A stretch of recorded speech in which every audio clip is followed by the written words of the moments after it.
اعوذ باللہ من الشیطان الرجیم بسم اللہ الرحمن الرحیم۔ سورہ انبیاء کی چند آیتیں پڑھ رہا ہوں۔ آیت نمبر 92، 93 اور 94۔ ان هذه امتکم امتا واحدہ، یہ تمہاری امت ہے جو حقیقت میں ایک ہی امت ہے۔ وَأَنَا رَبُّكُمْ فَاعْبُدُونِ، اور میں تم سب کا پروردگار ہوں، پس تم میری ہی عبادت کرو۔ وَتَقَطَّعُوا أَمْرَهُمْ بَيْنَهُمْ، مگر لوگوں نے آپس میں اپنے دین میں فرقہ بندیاں کر لی۔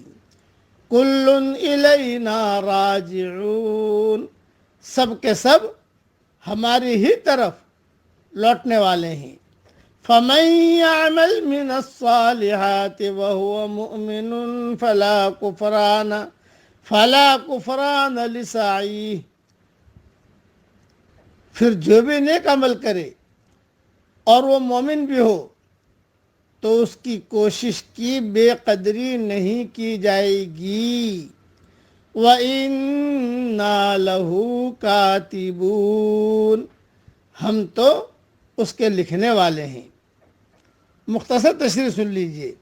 امت سے مراد یہاں دین یا ملت ہے، یعنی تمہارا دین یا ملت ایک ہی ہے، اور وہ دین ہے دین توحید، جس کی دعوت تمام انبیاء نے دی، اور ملت اسلام ہے جو تمام انبیاء کی ملت رہی ہے۔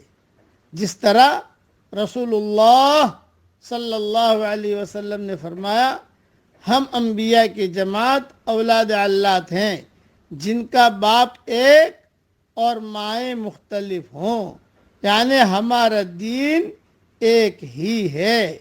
ابن کثیر میں مضمون موجود ہے۔ دوسرا دین توحید اور عبادت رب روح میں بٹ گئے۔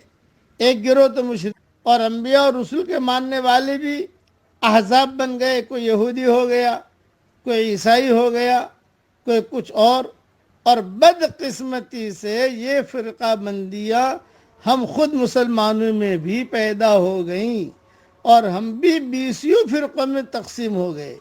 ان سب کا فیصلہ جب یہ بارگاہ الہی میں لوٹ کر جائیں گے تو وہیں پر ہوگا۔ اسی لیے کہا قرآن میں وَتَقَطَّعُوا أَمْرَهُمْ بَيْنَهُمْ كُلٌّ إِلَيْنَا رَاجِعُونَ، مگر لوگوں نے آپس میں اپنے دین میں فرقہ بندیاں کر لی، سب کے سب ہماری ہی طرف لوٹنے والے ہیں۔ اس لیے ایک ہی دین پر آدمی چلے، اندر نئی شقیں نئے شوشے نہ چھوڑے۔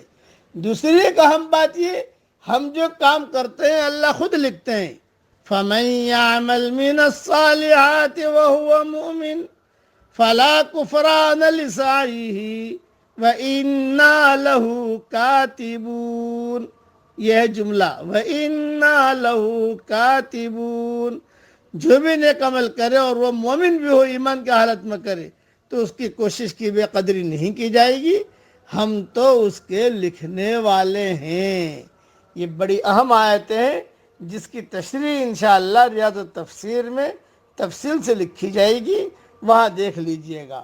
اللہ تعالی ہم سب کو ایسا ایمان دے کہ اس کے بعد کفر نہ ہو، اور ایسے ہدایت دے کہ اس کے بعد گمراہی نہ ہو، اور ایسے عزت دے کہ اس کے بعد ذلت نہ ہو، اور ایسی ترقی دے کہ اس کے بعد تنزلی نہ ہو، اور ہم سب کو اللہ اپنا ایسا قرب دے کہ کبھی بھی پھر اس سے دوری نہ ہو، اور ہم سب کو اور ہماری قیامت تک کے آنے والی نسلوں کو جنت الفردوس میں رسول اللہ صلی اللہ علیہ وسلم کے پڑوس میں ہم سب کو جمع فرما دے، اور اللہ ہم سب سے راضی ہو جائے۔ آمین۔ وآخر دعوانا ان الحمد للہ رب العالمین۔